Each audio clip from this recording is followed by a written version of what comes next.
모두 안녕하세요. 저는 서울에 살고 있는 30대 후반의 여성입니다.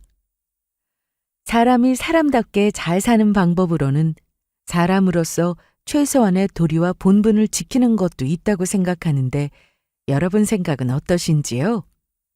제가 이 질문을 왜 하냐면 돈 때문에 산 사람까지 죽길 바라던 철면피 같은 인간들을 제 눈으로 직접 목격했기 때문입니다. 바로 저희 남편과 시댁 식구들 말이에요. 저희 아빠가 아프시기 시작하자 저희 아빠 재산을 호시탐탐 노리며 욕심을 부렸던 겁니다. 저희 아빠가 어서 돌아가시길 바라면서요. 그래서 저는 그런 남편과 시댁 식구에게 못된 욕심을 부리면 어떻게 되는지 보여주며 제대로 혼주를 내주었습니다. 평생을 두고두고 후회하라고요. 아마도 지금쯤은 본인들의 잘못에 대해 반성하며 정신을 차리지 않았을까 싶어요. 저는 중학교 때 엄마가 돌아가시면서 아빠가 저를 혼자 키우셨어요. 하나밖에 없는 어린 딸을 키우느라 아빠 혼자 고생이 이만저만이 아니었죠. 그런데도 아빠는 제 앞에서 힘든 티 한 번 내지 않으셨습니다. 혹여나 엄마의 빈자리가 느껴질까봐 저에게 늘 최선을 다하셨습니다. 그리고 아빠는 주변의 권유에도 재혼을 하지 않으셨어요. 아빠의 삶은 오롯이 저를 위한 삶이었죠. 그나마 다행이라면 아빠가 젊어서부터 열심히 살아서인지 저희 집이 경제적으로 조금 넉넉한 형편이라는 것이었어요. 아빠는 시장에서 과일 가게를 하셨는데 수완이 좋으셔서 단골 손님도 많고 장사도 아주 잘 되었습니다. 그래서 저도 아빠의 고생을 알기에 좋은 딸이 되기 위해 노력을 많이 했습니다. 나중에 크면 꼭 성공해서 아빠에게 어떻게든 효도를 해드려야겠다고 생각했죠. 저는 미술에 소질이 있는 편이었는데 그래서 미대를 나와 작가로 활동하면서 미술학원 선생님으로 근무를 하다가 나중엔 작은 어린이 미술학원을 열어 운영했습니다. 엄청난 성공은 아니었지만 스스로 자리 잡아서 제 몫을 해내는 모습을 보며 아빠도 대견해 하셨고요. 아빠는 친구분들께도 제가 그림을 그리는 화가의 미술학원 원장이라며 늘 자랑하셨습니다. 그러다가 뜻밖의 인연으로 저는 저희 남편을 만나게 되었습니다. 제가 미술학원을 운영하던 같은 건물에서 피아노 학원을 운영하던 친한 언니가 있었는데 언니 대학교 후배 중에 괜찮은 남자가 있다면서 저에게 소개를 시켜주고 싶다고 했던 거예요. 작은 사업체를 운영하는 사람인데 성실하고 괜찮은 사람이라며 한번 만나보라고 했던 것이었죠. 그래서 저는 남편을 소개받게 되었고 소개시켜준 언니 말처럼 남편은 의젓하고 배려심 깊은 사람이었습니다. 그런 모습에 반해 저는 남편과 사귀게 되었고요. 남편도 시아버지가 일찍 돌아가시고 여동생과 함께 시어머니 손에 의해 키워졌는데 그래서인지 서로 어느 정도 공감되는 부분도 있어 더욱 서로에게 끌렸던 것 같습니다.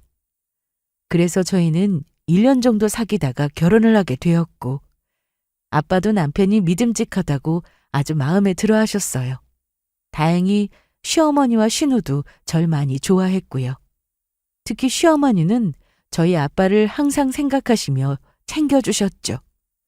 시댁에 남편과 함께 놀러 가면 시어머니는 꼭 저희 아빠에게 드리라고 음식을 해서 싸주셨으니까요. 영미야, 내가 팥가사돈께서 좋아하는 거로 반찬 몇 가지 했으니까 갖다 드려라. 어머니, 안 그러셔도 되는데 매번 감사해요. 아니다. 너 시집 보내고 팥가사돈께서 얼마나 척척하시겠니 혼자. 혼자 식사라도 잘 챙겨 드시는지 모르겠구나. 내가 뭐 해드리고 싶어도 다른 거 해드릴 것도 없고 죄송하다고 전해주고 너라도 아버지 자주 찾아뵈야 한다. 예, 어머니. 그러고 있으니까 너무 걱정 마세요. 정말 감사합니다. 저를 친딸처럼 생각하시며 아빠까지 잊지 않고 챙겨주시는 시어머니에 남편이 워낙 저에게 잘하니 아빠는 그 모습이 많이 고마우셨던 것 같습니다.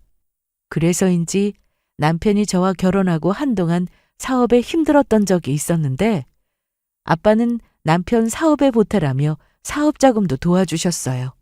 제가 남편과 결혼했을 때쯤에는 이미 아빠가 가지고 있던 땅도 값이 많이 오른 데다 건물도 하나 가지고 계신 상태였으니까요.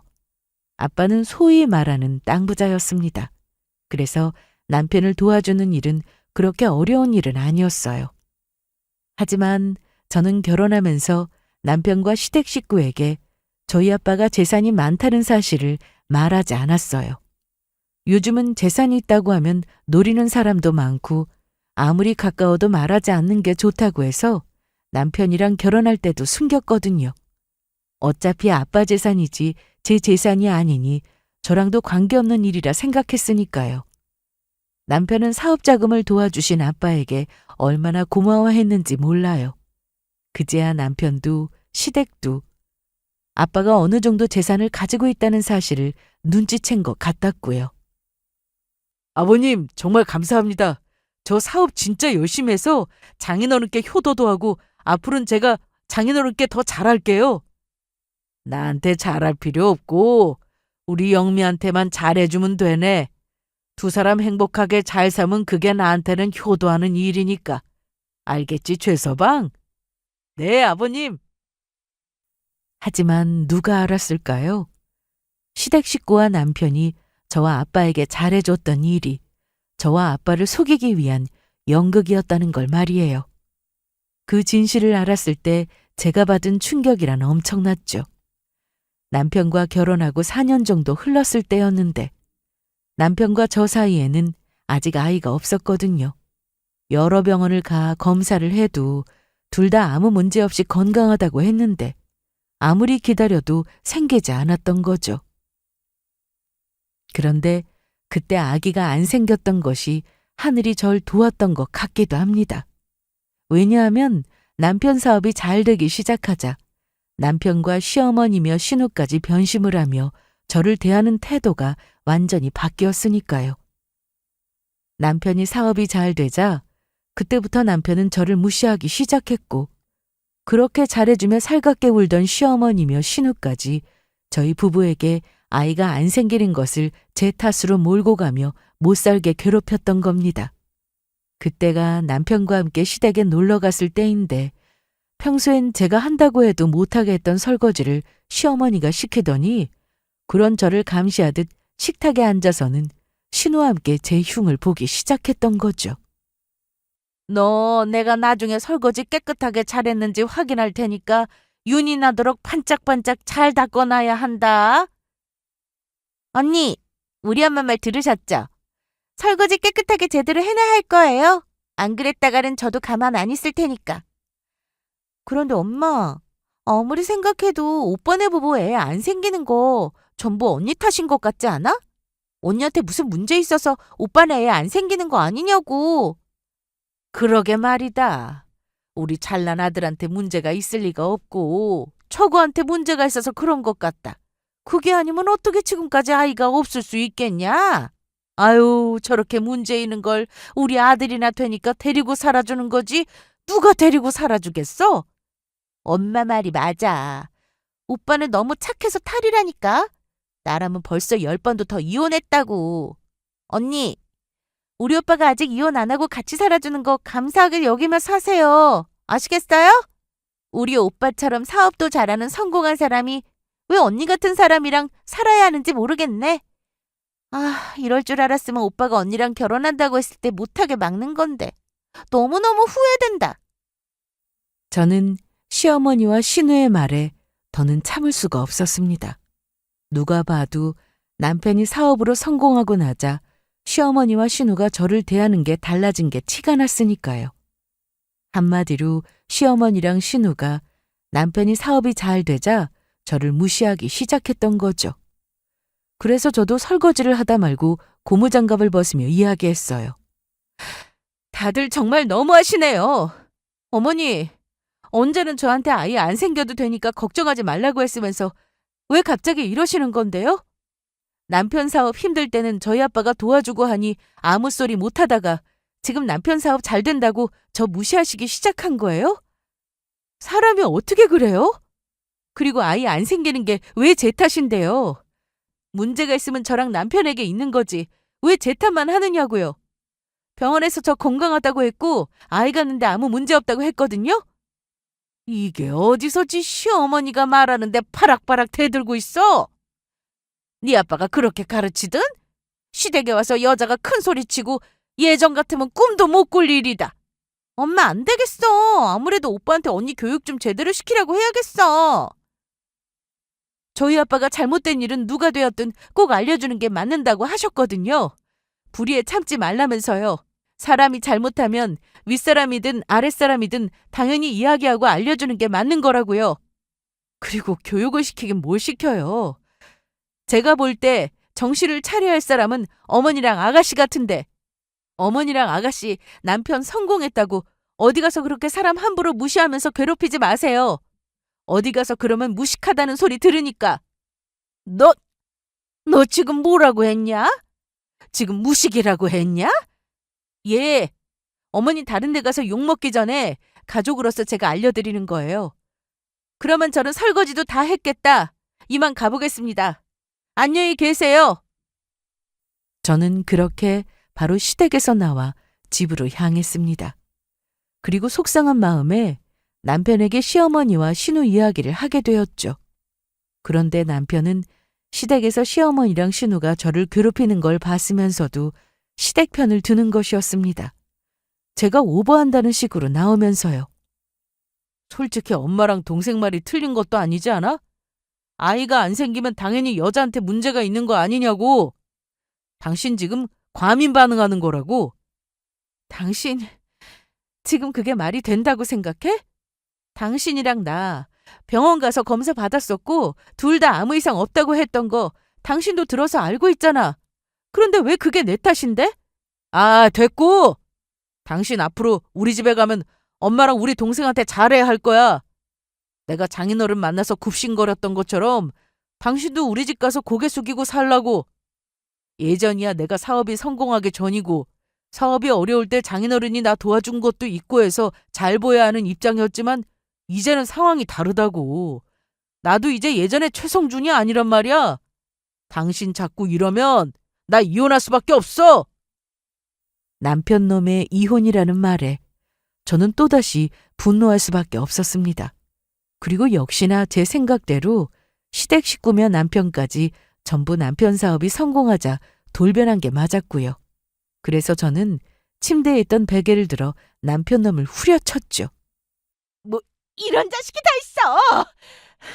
누가 이혼하자면 겁내주라고? 그래 하자 이혼. 하나도 겁 안 나냐니까 이 화상아. 저는 그날 정말로 남편과 이혼을 결심하게 됩니다. 사업이 성공하자 돌변한 남편이며 시댁 식구며 이런 인간들과 같이 하게 되면 제 앞날이 어떻게 될지 뻔히 보였거든요. 그리고 저는 그 결심을 더욱 굳히게 되는 계기가 생깁니다.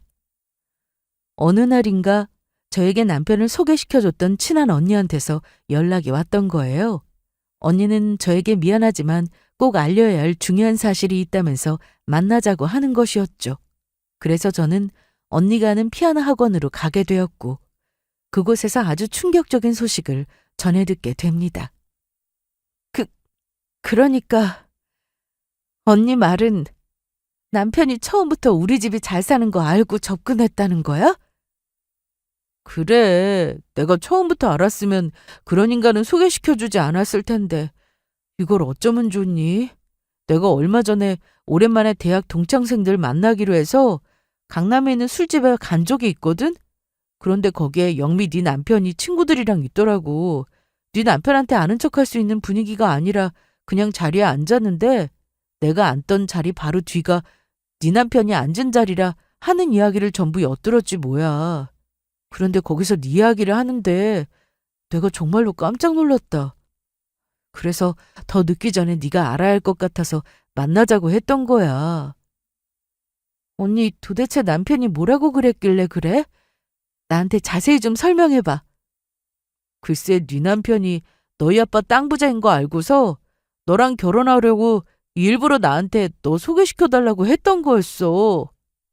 뭐라고? 언니, 그게 사실이야? 내가 그랬었지? 너희 남편이 우리 학원에서 너 보고 먼저 나한테 소개 좀 시켜달라고 했다고. 그러니까 우리 학원에 놀러 온 널 보고 네 남편이 마음에 들어 했던 것은 사실인데 가만히 보니까 네가 젊은 나이에 미술학원도 운영하고 능력 있어 보여서 좋았다는 거야. 그런데 그 후 우리 학원에 놀러 왔다가 너랑 나랑 하는 이야기 몰래 엿들었던 것 같아. 너희 아빠가 우리 학원 건물주인의 땅 부자라는 사실을. 그래서 너랑 그때 결혼할 결심까지 하고 나한테 일부러 소개시켜달라고 했던 거였어. 그때 이미 너희 시어머니랑 시누이까지 네 아빠 땅 부자인 거 알고 있었던 거라고. 어쩐지 처음부터 시어머님의 시누까지 나한테 너무 잘해주면서 우리 아빠까지 챙겨준다고 했었는데 전부 이유가 있었던 거였네? 그리고 영미야, 지금부터 내가 하는 이야기 정말 충격적인 소식인데 너 놀라지 말고 들어. 너희 남편한테 만나는 여자가 생겼어. 그날 술집에서 여자친구라면서 네 남편이 어떤 젊은 여자를 데리고 오더라. 그것도 당당하게. 네 남편이 그런 사람인 줄 알았으면 내가 소개시켜주지 않았을 텐데. 내 앞에서는 워낙 젠틀하게 굴어서 내가 전혀 몰랐어. 영미야, 정말 미안해. 아니야, 언니. 언니도 모르고 나한테 소개시켜줬던 건데. 그리고 남편이랑 결혼은 내가 선택한 일인걸? 언니 늦게라도 이렇게 알려줘서 정말 고마워. 그날 저는 남편 놈이며 시댁 식구들의 진짜 본색을 알고 분노했던 것도 사실이지만 더 늦기 전에 알게 되어 다행이라는 생각도 했습니다. 그리고 그때부터 남편과 이혼할 준비를 본격적으로 하게 됩니다. 저희 아빠 재산 때문에 저에게 일부러 접근해 제 인생을 우롱한 남편이며 시댁 식구에게 복수할 기회를 엿보면서요. 그래서 저는 일단 남편 놈의 바람을 피운 증거를 잡기 위해 탐정사무소에 의뢰를 하게 되었습니다. 그리고 아빠에게 남편과 이혼하겠다는 사실을 알릴 생각이었죠. 바로 생각지 못한 그 일이 터지기 전까지는 말이에요. 저에게 뜻하지 못한 불행이 찾아왔던 겁니다. 아빠가 쓰러져서 병원에 실려갔다는 연락에 급하게 가보니 병원에서 저희 아빠가 폐암 3기라는 것이었습니다. 이미 다른 곳에도 암이 전이되어 매우 힘든 상황이라는 것이었죠. 그래서 저는 아빠를 붙잡고 얼마나 펑펑 울었는지 몰라요. 아빠, 내가 정말 미안해. 아빠가 이렇게 아플 때까지 아무것도 모르고 내가 불효녀야. 정말 미안해. 우리 딸, 미안해할 필요 없어. 아빠 이미 살 만큼 살았고 우리 딸 최서방이랑 행복하게 잘 사는 모습 봤으니까 더는 바랄 게 없다. 그러니까 너무 속상해하지 마. 아빠 두고 봐. 내가 어떻게든 아빠 꼭 살릴 테니까. 그러니까 얼른 나아야 해. 그래, 그러마. 아빠, 우리 딸 위해서 힘낼게. 저는 그때 어차피 남편과 이혼하기로 결심한 거 아빠가 아픈 걸 남편에게 이야기하지 않으려고 했어요. 그런데 제가 남편과 이혼을 준비한다는 사실을 남편에게 들키면 안 될 것 같아 어쩔 수 없이 아빠가 아프다는 것을 이야기할 수밖에 없었습니다. 게다가 제가 아빠를 간병하며 돌봐드릴 생각이라 학원도 정리를 해야 하는 입장이니 어쩔 수 없이 남편에게 아프다는 사실을 알릴 수밖에 없었어요. 더욱이 아빠가 충격받을까봐 남편과 시댁 식구들의 일에 대해 밝히지 않은 상황이라 아빠가 남편을 찾기도 했고요. 남편이 결혼 전부터 워낙 저희 아빠한테 잘해서 아빠가 남편을 참 좋아했었거든요. 그래서 그때는 아빠가 나올 때까지만 참자는 심정이었죠. 그렇게 남편은 저희 아빠 병문안을 오게 되었고 저희 아빠가 재산이 많아 아직 얻어갈 것이 많다고 생각했는지 남편이 아빠한테는 평소처럼 아주 잘하더라고요. 그런데 남편 놈이 저희 아빠를 병문안하고 간 뒤 아주 어이없는 일이 벌어졌습니다. 아빠가 아프다는 소식을 들었다면서 시어머니에게서 연락이 왔던 겁니다. 그런데 시어머니의 전화통화 목소리가 아주 신이 나 보였습니다. 영미야, 성준이한테 들었다. 바깥 서더니 많이 편찮으시다며. 그거 아주 잘 됐고. 아니, 네가 참 속상하겠구나. 그런데 네 아빠 돌아가시면 너희 아빠 재산은 전부 어떻게 되는 거냐? 네? 어머니, 저희 아빠 지금 살아계신데 그걸 왜 물어보세요? 어? 아무것도 아니다. 그러면 내가 나중에 다시 전화하마? 저희 아빠가 암이라는데 진심 어린 걱정은커녕 왠지 기분이 좋아 보이는 시어머니의 행동이 아주 이상했습니다. 그리고 그 이유를 며칠 후 정확히 알게 되었죠. 아빠 병원으로 시어머니가 찾아와 저에게 전화를 하셨으니까요. 저는 시어머니가 저희 아빠 병문안을 온 줄 알았는데 그게 아니었던 거죠. 나다. 지금 네 아빠 병원에 와 있다. 어머니 그러셨어요? 그러면 어머니 제가 아빠 병원에 있는 병실 호스 말씀드릴 테니까 올라오시겠어요? 제가 마중 나가면 좋은데 지금 아빠가 막 식사를 하셔야 해서 바로 나갈 수가 없어서요. 네 아빠는 됐고 너한테 할 이야기가 있어서 찾아온 거니까 잠깐 내려오거라. 예? 어머니 저희 아빠 병문안 오신 거 아니었어요? 그보다 더 중요한 일이 있어서 찾아온 거니까 일단 우리 만나서 이야기하자꾸나. 그래서 저는 아빠 식사를 챙겨드리는 게 우선이니 시어머니에게 조금만 기다려달라고 했죠. 그리고 아빠 식사를 다 챙겨드린 후 시어머니가 절 기다리고 있는 병원 안 카페로 가게 되었습니다. 그런데 제가 앉자마자 했던 시어머니의 말에 저는 분노할 수밖에 없었습니다. 저기 다른 게 아니고 내가 이렇게 널 찾아온 거는 박하사돈께서 경기도에 땅이 있다고 하지 않았니?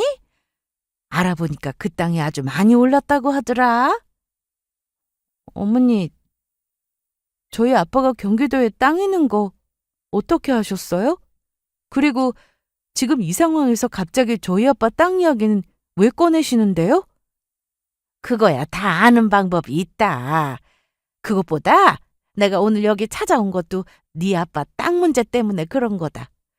박하사돈 돌아가시면 그 땅 어떻게 할 건지 너랑 의논하려고 말이다. 우리도 가족이니 박하사돈 돌아가시면 그 땅 어떻게 나눌지 정해야 하지 않겠니? 네? 어머니, 그게 무슨 말씀이세요? 우리 아빠 땅을 왜 시댁 식구랑 나눠야 하는 건데요? 그리고 지금 상황에서 그런 말이 왜 나오는데요? 남은 지금 아빠 잘못될까봐 전전긍긍하면서 어떻게 하면 빨리 나으실까 그 걱정하고 있는데 어떻게 우리 아빠 죽을 날만 기다리는 사람처럼 그런 말씀을 하실 수가 있느냐고요. 저희 아빠 아직 살아계시다고요. 어머니가 죽을병 걸렸을 때 제가 어머니 재산 노리면서 어머니 재산 어떻게 할 건지 남편한테 물어보면 기분 좋으시겠어요? 뭐? 내가 죽기는 왜 죽냐? 그리고 아직 내가 이렇게 멀쩡히 살아있는데 어떻게 내 재산 이야기를 할 수 있어? 그게 사람이냐 짐승이지? 맞아요. 지금 그 짐승 같은 짓을 어머니가 저한테 하고 계신 거거든요. 우리 아빠 죽기를 기다리는 사람처럼 어머니가 우리 아빠 돌아가신 상황 이야기하면서 재산 이야기하는 것도 어이없고 저 지금 굉장히 화나거든요.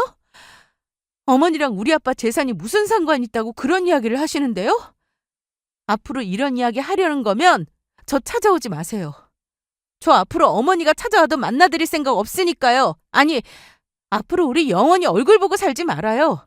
이제 어머니 얼굴만 봐도 징글징글하니까. 너 지금 말 다 했냐? 지금 너가 네 시애미한테 징글징글하다고 한 거냐고? 네가 우리 아들이랑 이혼하고 싶어서 환장했구나. 네가 이렇게 나오면 나도 어쩔 수 없다. 우리 아들이랑 이혼시킬 수밖에.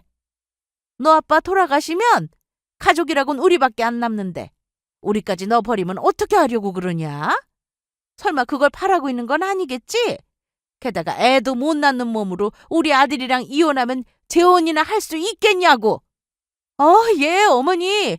이혼시키고 싶으시면 시키세요. 저도 아쉬운 거 하나 없으니까. 그리고 남편이며 어머니며 아가씨까지 그런 형편없는 가족은 없는 게 제 인생 도와주는 아주 좋은 일 같네요. 그럼 전 아빠 기다리고 있어서 이만 가볼 테니 앞으로는 보고 살지 말자고요. 안녕히 가세요. 저는 그렇게 자리를 박차고 나왔습니다. 그러자 시어머니는 제 말에 화가 났는지 얼굴이 불그락 푸르락 해져서는 씩씩거리며 떠나는 저를 향해 노발대발하셨습니다. 그래봤자 아무 상관없었지만요. 저야말로 시댁 식구와 남편에 대한 분노로 참을 수가 없었습니다. 저희 아빠가 아파서 생사와 싸우고 있는 사이 시댁 식구와 남편은 아무래도 저희 아빠가 돌아가시면 재산을 어떻게 할지 고민하는 것 같았으니까요.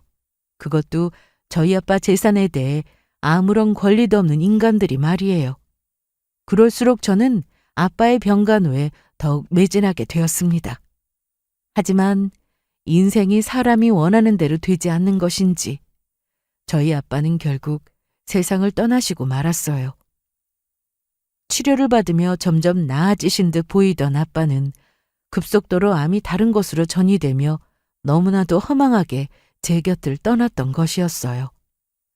세상에서 제가 제일 사랑하는 아빠가 떠났다는 사실이 처음에는 믿어지지 않아서 얼마나 힘들었는지 모릅니다. 하지만 아빠가 떠나시기 전에 저에게 했던 이야기 때문에 저는 마음을 다잡을 수 있었어요. 아빠가 어디에 있든 늘 저를 사랑하고 지켜주시겠다는 그 말이요. 그러면서 아빠는 제 덕분에 후회 없는 행복한 삶을 사셨다면서 저보고 제가 행복하게 잘 살아야 아빠도 어디에 있든 행복하실 수 있다고 하셨던 겁니다. 그래서 저는 그동안 저희 위해 희생하며 살아오신 아빠를 위해서라도 마음을 다잡을 수밖에 없었어요. 그런데 시어머니며 신우와 남편까지 저희 아빠가 돌아가시자마자 장례식장에 와서는 제가 도무지 참을 수 없는 이야기를 또다시 하기 시작했던 겁니다. 사람들이 보는 앞에서는 그런 이야기를 꺼내기 창피했는지 저를 장례식장 상주방으로 따로 부르더니 그곳에서 헛소리를 했던 거죠. 영미야, 아무래도 더 늦기 전에 이야기를 끝내야 할 것 같아서 너한테 이야기 좀 하려고 여기로 불렀다. 우리 가족한테는 평생을 좌우할 너무너무 중요한 일이라서 말이다. 그래 여보, 그러니까 당신 우리 엄마 말 명심하게 잘 새겨듣도록 해. 우리들이 참 많이 고민하면서 의논했는데 오랜 상의 끝에 결론을 냈다. 네 아빠 땅 때문에 가족끼리 의상하면 안 되니 정확히 4등분 하기로 했다. 어떻게 4등분이냐면은 우리가 지금 영미 너랑 네 남편 성준이 나 그리고 내 신우까지 정확히 4명이지 않니? 그러니까 네 아빠가 남기신 땅이랑 건물을 정확히 4등분하면 될 것 같다. 그러면 모두 공평하게 네 아빠 재산 나눠 갖는 거니까 서로 기분 나쁠 일도 없을 것 같고 잘 마무리가 될 것 같구나. 어떠냐? 영미 네 생각해도 네 시어머니 머리가 기똥차게 좋지 않니? 이렇게 현명하게 네 아빠 재산을 가족끼리 의상하지 않게 잘 나누고 말이다. 네가 네 아빠 돌아가시고 정신없을 것 같아서 우리가 미리 의논해서 결정 내린 거니까 감사하게 여겨야 한다. 알겠지? 시어머니랑 남편의 말에 저는 더는 참지 않았습니다. 제가 아빠가 돌아가시고 슬퍼하는 사이 남편 놈이랑 시댁 식구들끼리 저희 아빠 땅을 가지고 어떻게 나눌지 의논을 했다는 것이 사람의 도리로 도저히 할 수 없는 일이었으니까요. 그것도 아무 권리도 없는 남편과 시어머니랑 신우 3사람이요. 아빠가 살아계셨을 때는 혹여나 아빠가 남편이나 시댁의 일로 충격을 받을까봐 제가 참고 넘어갔다지만 아빠도 돌아가셨겠다. 저도 더는 터무니없는 남편이며 시댁 식구의 행동을 봐줄 이유가 없었습니다. 이것들이 보자 하니까 진짜 한도 끝도 없네. 당신들 미쳤어? 제정신이야? 지금 여기가 어디라고 남의 아빠 재산으로 감나라 배나라 하면서 헛소리인데 그것도 우리 아빠 돌아가신 지 얼마나 됐다고 아무 권리도 없는 당신들이 우리 아빠 장례식에 와서 그런 헛소리를 하냐고. 당신들 정말로 우리 아빠 죽기만을 기다렸어? 이 짐승만도 못한 것들. 내가 미쳤다고 우리 아빠 재산을 너희 같은 것들한테 나눠줄 것 같아? 너희같이 인간 같지 않은 것들 꼴도 보기 싫으니까 당장 우리 아빠 장례식장에서 나가. 당장 나가라고! 저는 정말로 사람을 시켜서 남편이나 시어머니랑 신우까지 전부 저희 아빠 장례식장에서 쫓아내버렸습니다. 그러자 시어머니가 저에게 문자를 보내더라고요. 아직 사태 파악이 안 된 것인지 아빠 땅을 나눠주지 않으면 끝장이라면서 저와 남편을 이혼시키겠다면서요. 남편도 제가 마음을 돌릴 때까지 집에 들어올 생각이 없다는 것이었죠. 남편과의 이혼이 누구보다 제가 바라던 일인 줄 모르고 말이에요. 하지만 저도 남편 놈이랑 그냥 이혼해줄 마음은 없었습니다. 제가 각오한 대로 제대로 골탕을 먹여 복수를 해주며 이혼을 해줄 생각이었죠. 그래서 저는 남편 놈에게 이혼 서류를 건네주기 위해 아빠 땅을 나눠주는 척 남편과 시댁 식구를 저희 아빠 땅이 있는 곳으로 부를 계획이었어요. 그리고 그곳에서 이혼을 하자고 폭탄 선언을 할 생각이었죠. 그렇게 저는 시어머니에게 전화를 하게 되었습니다. 내 전화도 안 받고 무시할 때는 언제고 네가 웬일로 이렇게 전화를 다 했냐? 다른 게 아니고 어머니께 저희 아빠 땅 문제로 할 이야기가 있어서요. 지금 너희 아빠 땅이라고 했냐? 혹시 지금 네가 우리 가족들한테 너희 아빠 땅 나눠줄 생각으로 연락했던 거니? 이제야 네가 정신을 차리나 보구나. 그래, 잘 생각했다. 그러면 당장 만나서 의논을 하자꾸나. 우리 어디서 만날까? 우리 식구들 전부 데리고 내가 지금 당장 너희 집으로 가면 되겠냐? 아니요. 어차피 제대로 땅 문제 정리하는 거 저희 아빠 땅 보러 가서 거기서 이야기했으면 해요. 제가 주소 찍어드릴 테니까 그쪽으로 오시면 될 것 같아요. 그래, 좋다.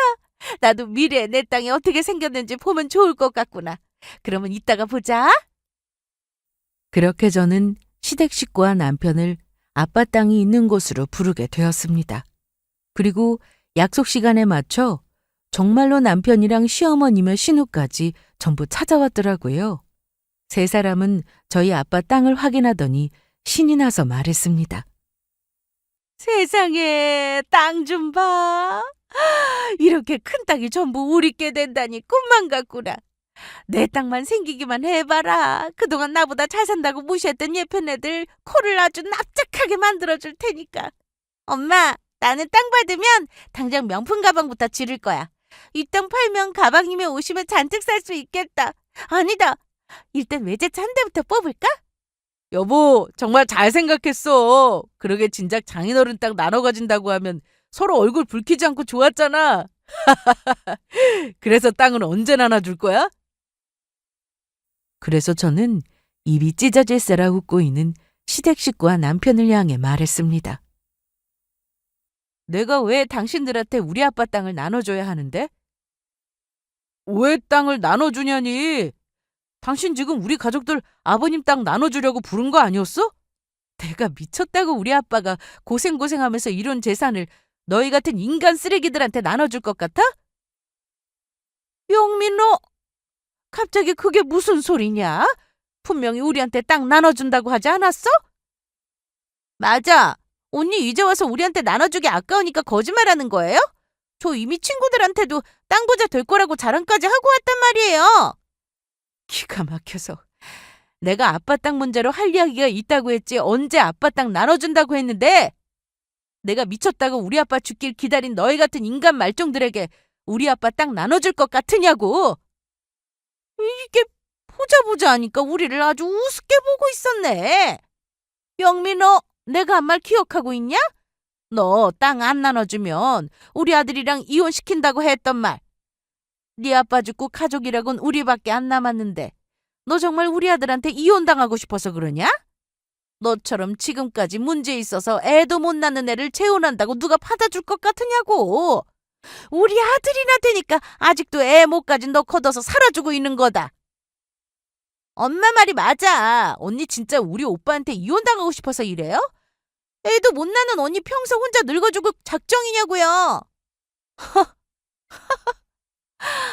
그까지 이혼 하나도 겁 안 난다. 좋다. 하자 그 이혼. 뭐라고? 당신 지금 진심이야? 정말로 나랑 이혼을 하겠다고? 그래, 진심이다. 솔직히 내 입장에서는 어차피 이혼할 거. 애 지금까지 안 생기고 산 게 천만 다행이다. 당신 미쳤어? 도대체 왜 이러는 건데? 당신이 말 안 하면 내가 영원히 모를 줄 알았어? 당신 나랑 결혼한 거 우리 아빠 재산 많은 거 알고 나한테 일부러 접근했던 거라며? 그래서 그 사실 알고 결혼 전부터 시댁 식구들도 전부 나한테 다들 잘해줬던 거고. 당신이 그 사실을 어떻게... 세상에 얼마나 좁은지 알아? 당신이 행동하고 뱉은 말들 나한테 전해주는 사람이 있다고. 하지만 남편과 시모와 신우 모두 전부 독한 사람들이었습니다. 처음에는 제 말에 놀라는가 싶더니 저에게 본인들의 그 시커먼 속내를 들켰는데도 남편은 이혼을 못 해주겠다고 우기면서 저희 아빠 땅을 내놓으라며 협박을 했으니까요. 그래, 우리가 너희 아빠 재산 많은 거 알고 너랑 네 아빠한테 잘해줬다. 네가 그 사실을 어떻게 알았는지 모르지만 그래서 뭐 어쩔 건데. 너 이미 우리 아들이랑 결혼했고 어디 이혼이 말처럼 그렇게 쉬운 줄 알아? 맞아. 난 절대 이혼 못해. 어차피 내가 당신 재산 노리고 접근했다는 거 증거도 없고 우리 결혼 법적으로 아무 문제 없다고. 그러니까 당신이 아무리 원해도 난 이혼 안 할 거야. 그래 아들. 영미가 지 아빠 재산 우리랑 나눠 가진다고 할 때까지 뻗팅기는 거다. 과연 그럴 수 있을까요? 이미 내가 남편이랑 이혼할 수 있는 사유는 차고 넘치는데. 어머니 모르셨나 본데 아이 못 가진다고 남편이랑 같이 어머니랑 아가씨가 저 괴롭혔던 문자랑 전화 통화 녹음 내용 전부 제가 가지고 있거든요. 그것도 아이 안 생기는 게 죄도 아니고 제 잘못도 아닌데 계속 저만 몰아붙였죠? 그리고 우리 아빠 재산까지 저한테 내놓으라고 협박까지 했고요. 그거 다 법적으로 걸면 이혼 사유가 된다고요. 웃기지 마라. 그런 게 어떻게 이혼 사유냐. 시어머니로서 당연히 그 정도 말은 할 수 있지. 이게 어디서 사람을 속이려고 들어? 맞아. 가족끼리 그 정도는 이야기할 수 있지.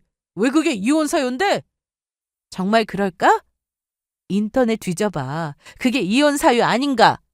시댁이든 남편이든 괴롭히면 이혼할 수 있게 되어 있다고? 제 말에 세 사람은 인터넷을 뒤지기 시작했습니다.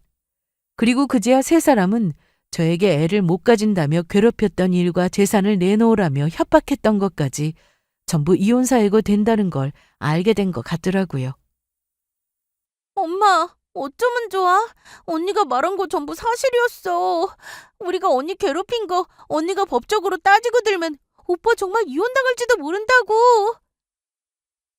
그러면 어떻게 되는 거냐? 우리 아들 이혼당하면 땅 전부 못 나눠 가지는 거 아니야? 그것도 모르고 애를 그동안 들들 볶으면서 잡았네. 안 되겠다. 지금이라도 우리가 영미한테 잘못했다고 빌자. 영미야, 우리가 미안하다. 더는 너 괴롭히지 않으마. 아니, 우리가 널 앞으로는 여왕마마처럼 떠받들고 살게. 너랑 우리 아들 이혼하면 네 아빠 재산도 우리가 하나도 못 나눠 가지는 거 아니냐. 눈앞에서 다 잡은 물고기를 어떻게 놓치니? 언니, 저도 약속해요. 앞으로는 언니한테 까불지도 않고 제가 착한 신우가 될 테니까 제발 우리 오빠랑 이혼한다는 소리 하지 말고 재산 좀 나눠주면 안 돼요? 여보, 내가 잘못했어. 내가 전부 이렇게 빌게. 앞으로는 당신 애 못 낳는다고 무시하지도 않고 당신한테 잘할 테니까 한 번만 봐주라. 당신 같은 돈 많은 여자 이렇게 이럴 수는 없다고. 아니, 모두 그렇게는 못하겠는데요. 그리고 이제야 밝히는 거지만 남편에 대해 어머니랑 아가씨가 모르는 아주 중요한 사실 하나가 더 있거든요. 이거나 보고 말씀하시죠. 저는 그렇게 말하며 시어머니에게 서류봉투 하나를 건넸습니다. 그리고 서류봉투에 든 내용을 확인한 순간 시어머니는 덜덜 손을 떨더라고요. 서류봉투 안에는 남편 놈이 바람피운 증거 사진들과 이혼 서류가 들어있었으니까요. 어머니는 남편이 바람피운 사진들을 확인하자 믿기지 않는다는 표정을 하시다가 사진이랑 이혼 서류를 남편 얼굴에 패대기 치듯 던지고 말았습니다. 너 이게 어떻게 된 거냐? 성준이 너 그동안 바람 피우고 있었던 거냐? 그랬던 거였어? 이 미친놈! 내가 젊은 시절 네 아빠 바람나서 고생하는 거 봤으면서 어떻게 너까지 바람을 피울 수 있어? 내가 영미랑 결혼해서 뭐든 해도 좋지만 바람은 절대 피우지 말라고 했지? 이 썩을 놈의 자식, 이 정신 나간 놈아! 이러니까 영미가 너랑 이혼한다고 하지. 이제 보니 너 때문에 질려서 영미가 이혼한다고 했던 거였어. 그러니까, 그러니까 그게 나도 바람 피울 생각은 없었는데 상대방에서 좋다고 매달리는데 나보고 어쩌라고. 나도 딱 한 번만 만나고 말 생각이었지 집사람 두고 바람 피울 생각까지는 없었다고. 오빠, 정말 실망이다. 오빠 때문에 우리까지 피해보고 이게 뭐야. 오빠가 바람만 안 피웠어도 우리 언니랑 땅 나눠 가져서 부자 돼서 살 수 있었는데 오빠 때문에 내 인생 망치고 어떻게 할 거냐고. 시어머니는 결국 남편의 멱살을 잡고 말았습니다. 이놈아, 넌 그걸 변명이라고 하냐? 영미를 붙잡으려면 뭐라도 이유를 대야 하는데 너까지 바람 피워서 더는 영미 잡을 방법도 없어지고 완전히 쫑나게 생겼어. 왜 전부 내 탓만 하는 건데? 솔직히 집사람이 나랑 이혼하겠다고 하는 거 내 탓만 있는 것도 아니잖아. 내가 바람 피우기 전에 엄마랑 희애가 집사람 괴롭혀서 그런 거 아니야? 그래놓고 왜 내 탓만 하는 건데? 이 미친 알망구야! 뭐라고? 이놈이 바람 피워서 일을 이 지경까지 만들더니 이제는 지 엄마 보고 미친 알망구라고? 아휴, 네가 그러고도 내 자식이냐? 그래, 너 어디 미친 알망구한테 혼 좀 나봐라.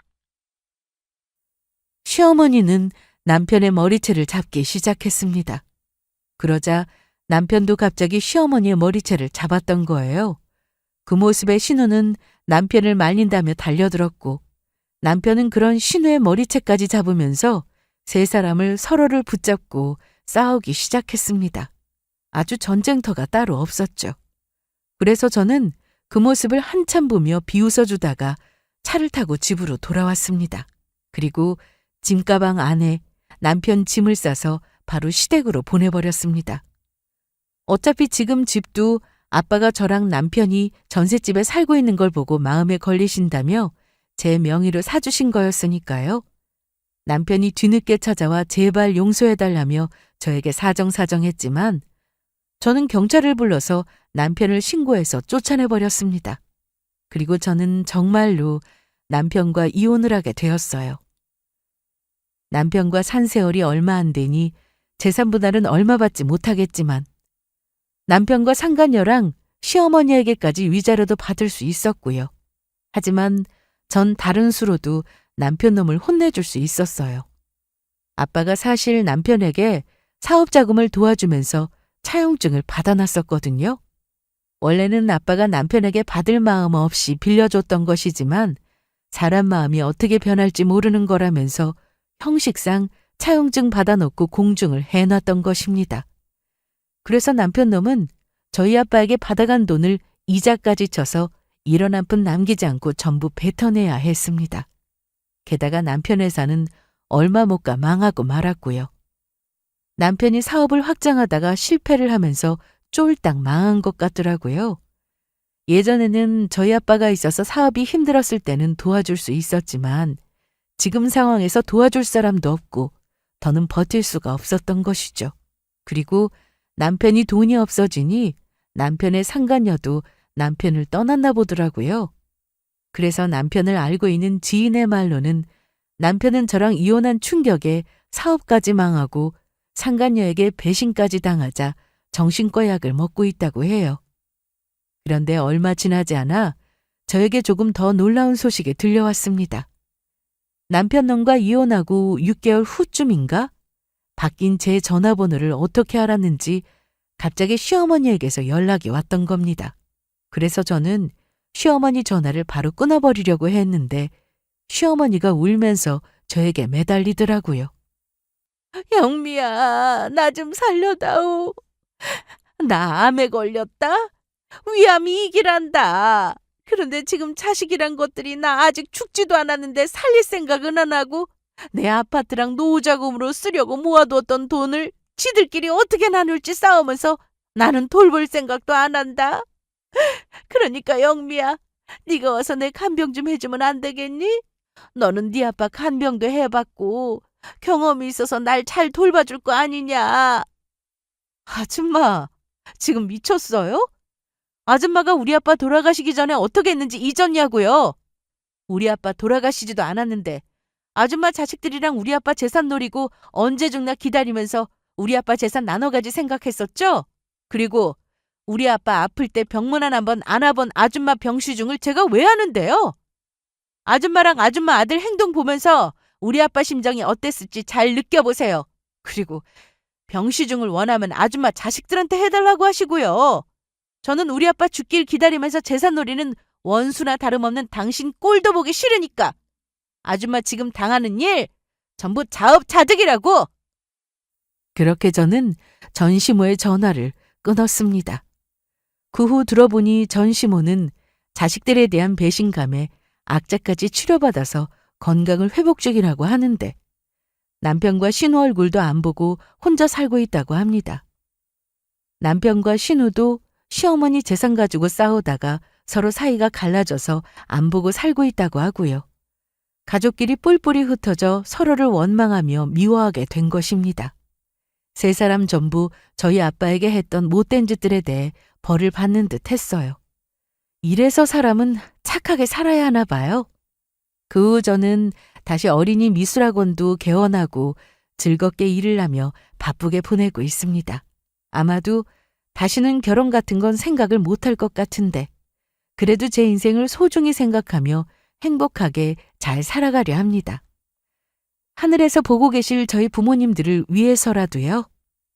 진정한 가족이라면 상대방의 것을 하나라도 더 뺏을 생각을 하는 게 아니라 서로에게 하나라도 무언가를 해줄 수 있는지 생각하며 고민하는 것이라고 생각합니다. 그러니 우리 모두 나중에 후회하지 말고 가족들에게 잘해주었으면 해요. 우리 모두 진정한 가족의 의미에 대해서 잘 생각해 보자고요. 모든 평안과 행복이 가득하길 바라겠습니다. 감사합니다.